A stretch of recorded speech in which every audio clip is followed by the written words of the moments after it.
This is NFTCulture. I'm Pio, and today I have the pleasure of speaking with Kevin Jaeger, also known as Wild Once. How's it going, Kevin? Very good, thank you. It's a pleasure to be here. Likewise, really happy to have you. So yeah, you and me were talking a little bit off air about some of the projects that you have coming up, and I definitely want to get to those. But the way I usually like to start these interviews is I like to ask, what are your creative beginnings? As far back as you want to go, and how did those kind of get you to where you're at now? Hmm. All right. Yeah, I've working in the advertisement industry for around, I think it's 8, 9 years now. Started learning in a full service agency where I did all different kind of stuff coming from the web design background. I did also some print designs, a lot of campaign stuff, and yeah, I found my love there to 3D because I had the problem, or when you are working as a designer, you always need some kind of input. Like always need some photographer or some illustrator who creates something you can design with. And with 3D, you have the power to create basically anything you want from scratch or from out of nowhere. So I really loved that. So I started back then in my education to learn it by myself. And at the beginning, I hated it. Like it was the absolutely worst for me to work in 3D because it was so complicated. And I started it and then broke up with it and I thought, okay, fuck it, I don't learn 3D. But after a year, I thought, man, no, I have to learn it. I want to see how this will work. And yeah, then I started like every day watch tutorials. Every day after work, I was going into it and start learning things and doing things and posted a lot of that on my Instagram back then. And yeah, so this was like my route to 3D. And then I worked at different agencies, always integrated my 3D stuff into my work there. For example, for I don't know, product renderings, or if we have some clients who have some kind of product, I was like, okay, we could do this in 3D instead of photographing your product and try to convince them for 3D. And for 2 years now, or a little bit more than 2 years, I'm working as a freelance designer and art director. So it's a little bit split. I'm doing a lot of campaign stuff and art direction stuff for advertising agencies as freelance, but also do a lot of 3D product visualization and also I work a lot with apps or app designers and create illustrations for the apps in 3D. So this is what I do and my background. Awesome. And, I didn't have a lot of exposure to the 3D side, the 3D artwork before NFTs. So I'm always Mm. really curious, like, what got you into 3D, and were there other artists that you looked at that really inspired you to get into that medium? Yeah, a lot. I would say I was always fascinated by the mix of 3D. So back then, there wasn't, or when I started, there was not this huge amount of artists we have now on Instagram or things like that. Because 3D, I was pretty much at the beginnings, I think, or it was more a technical thing, and the artistic things of 3D developed in the last years. So pretty early, I followed Billis back then and chatted with him sometimes. So this is an artist I always admired. Of course, Beeple, because I was fascinated by that he did this for like every day, and he's still doing, which is pretty crazy.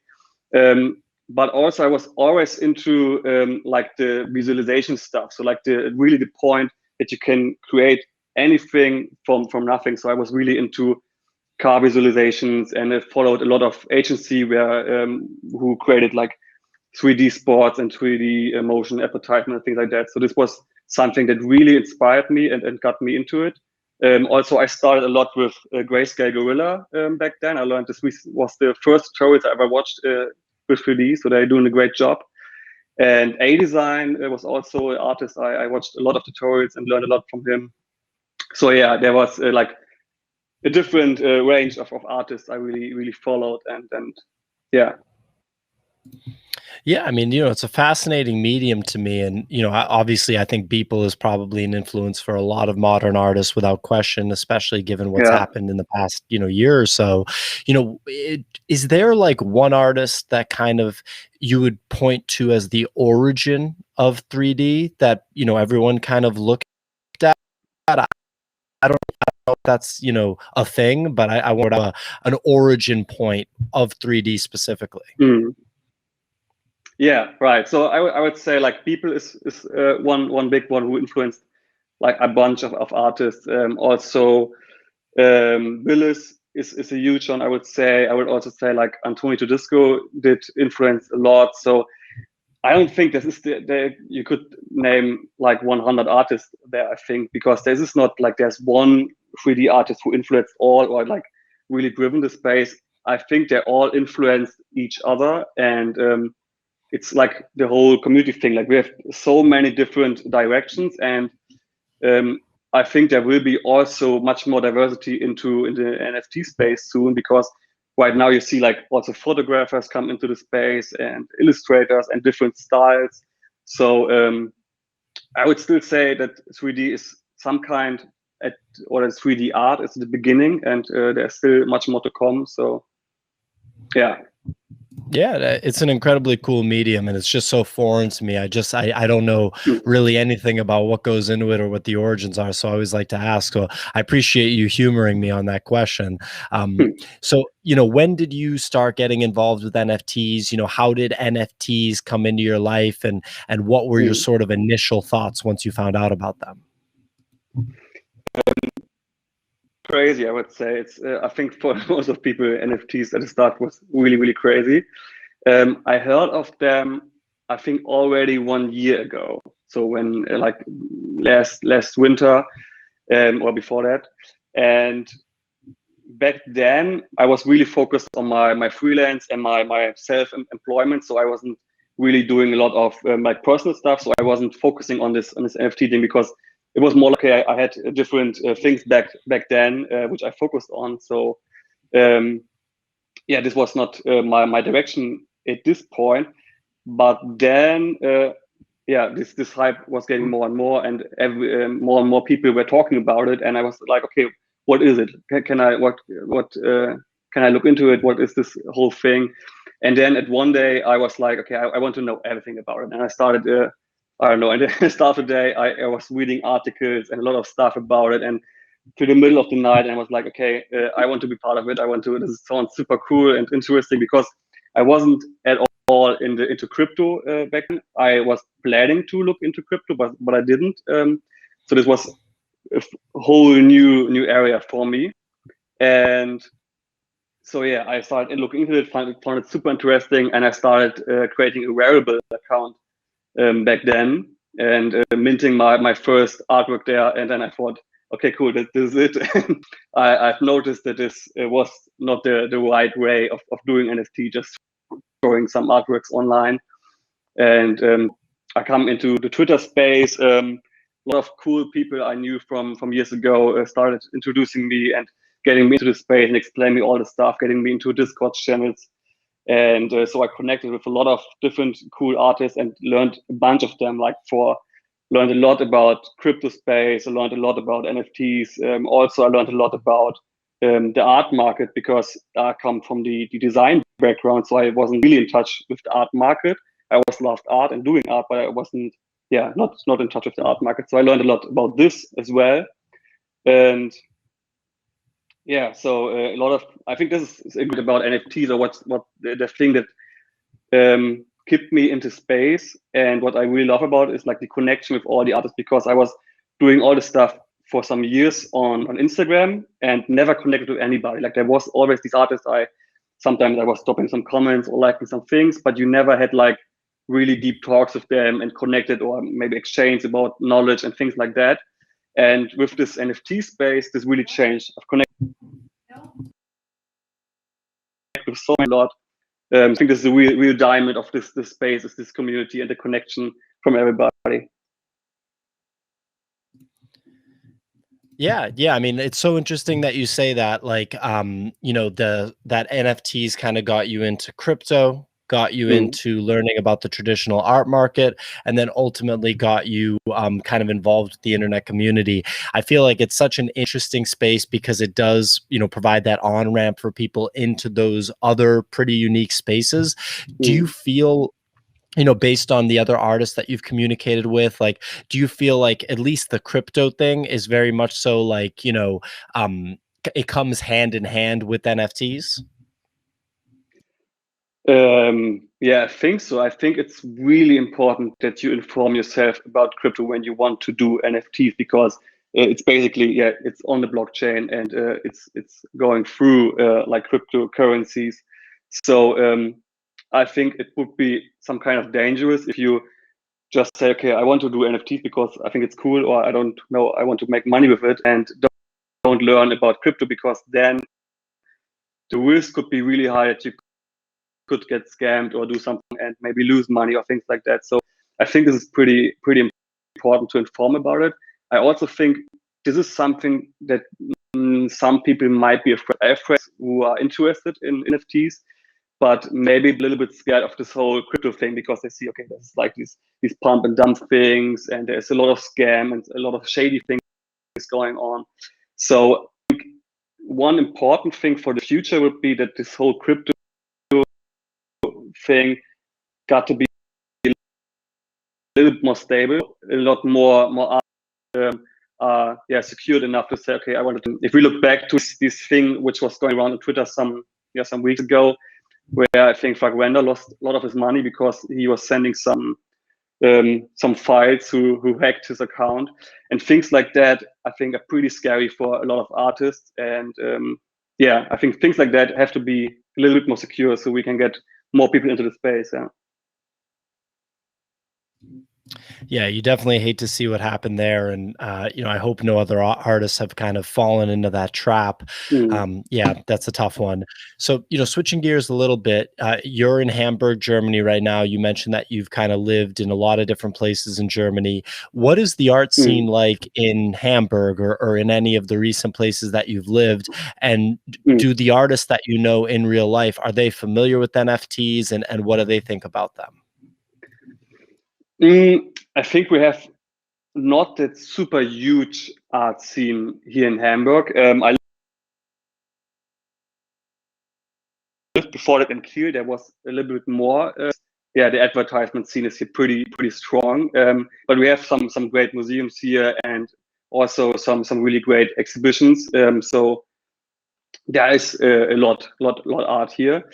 And yeah, from my colleagues or people I work with and the other artists, not everybody is aware of NFTs. There's still a lot of people who did not hear about it. I think most people in my surroundings know it from me, because I post about it a lot on Instagram, or maybe told them about it, how cool is it, and they should check it out. So, but I think there's still a lot of people who don't know what NFTs is, how it really works, or maybe just heard some things online and just take this as granted, and don't really inform about it. So I think there's if we look back, this space is still pretty young, and there's a lot more to come, a lot more artists to come in, a lot more collectors to come in. So I think we're still at the really beginning of this whole NFT journey.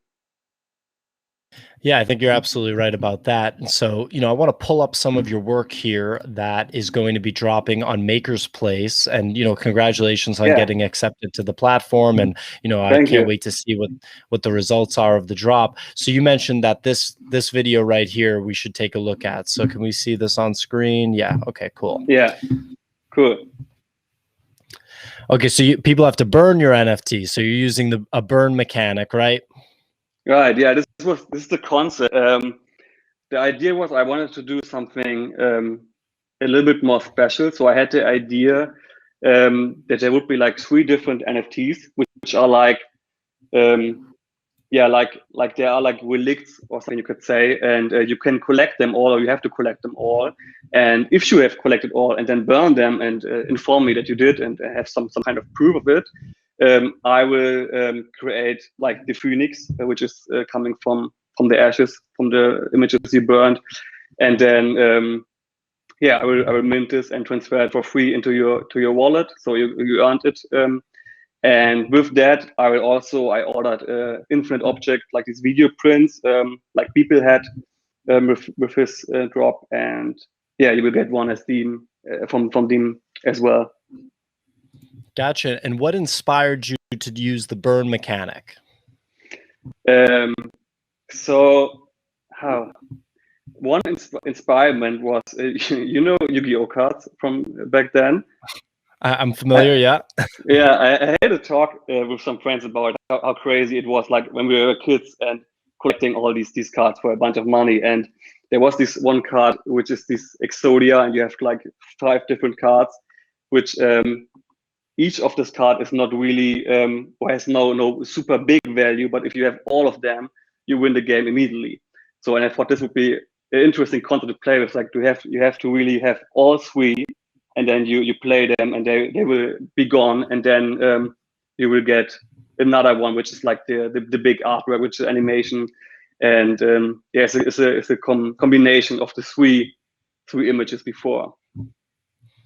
So a little inspiration from some traditional old school collectibles from the Yeah, sort right. of, yeah, the Japanese like kind of anime trading card days. So that's pretty cool. And I think it works really well for NFTs. And the fact that there's a burn mechanic and then you can call it like the Phoenix rising from the ashes, that's definitely, an incredibly cool idea. So props to you on that. I'm going to pull up your,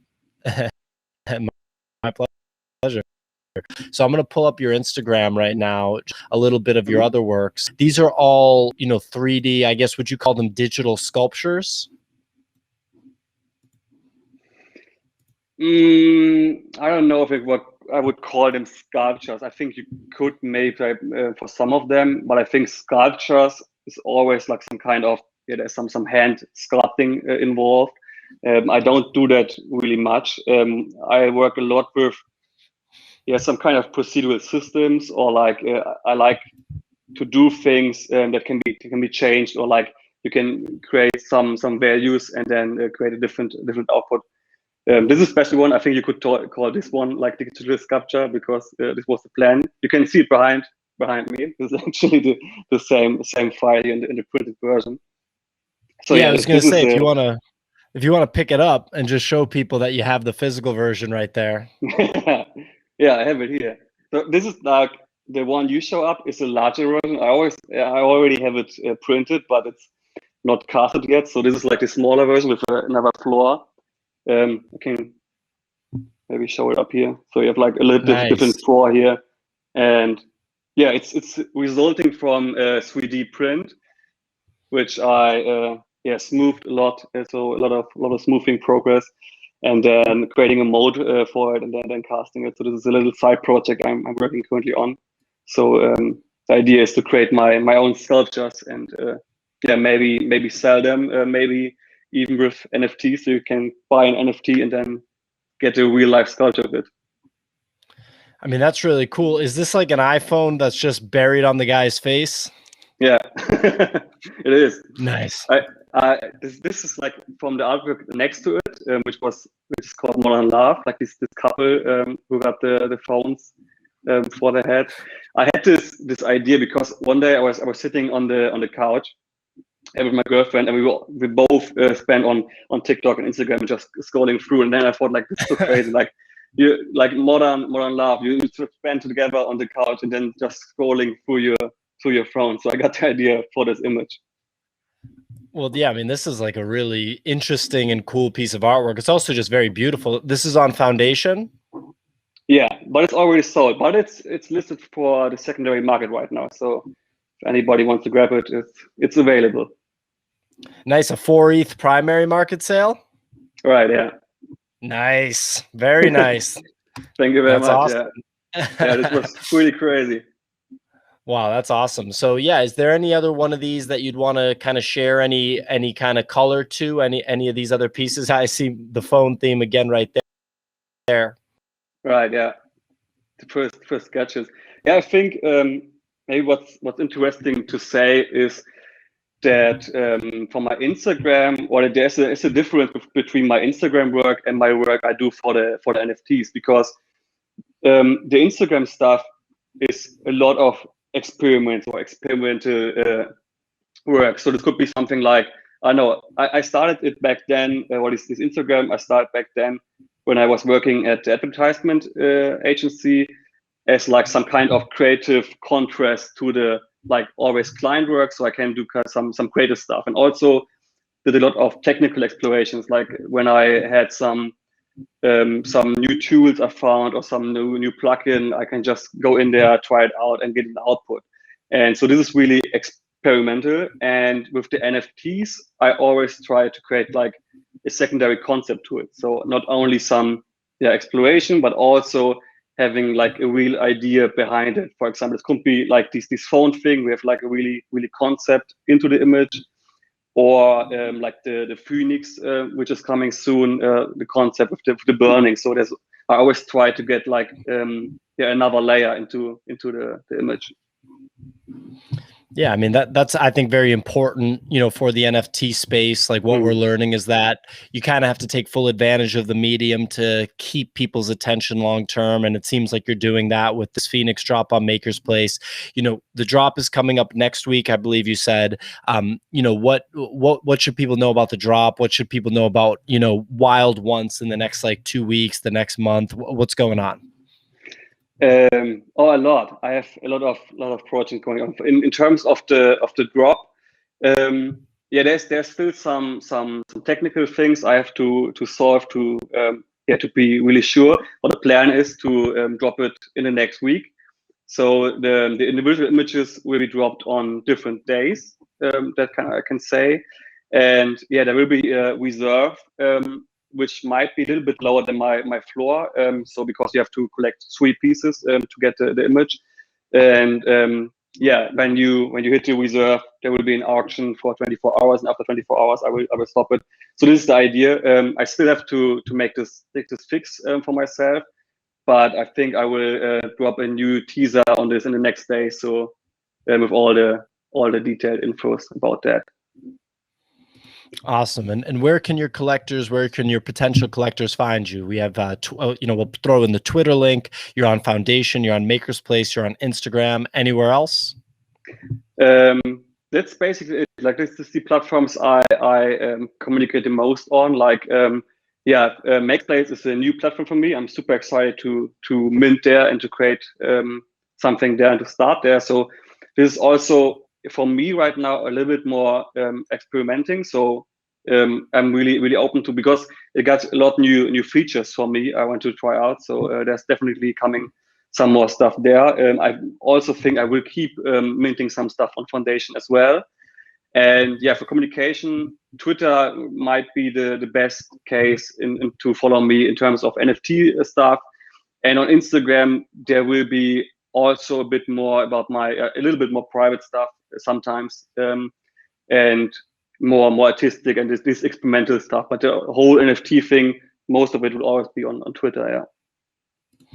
Awesome. Well, everyone look out for that drop on MakersPlace. Again, congratulations to Kevin for getting accepted there. I'm sure many more platforms will come.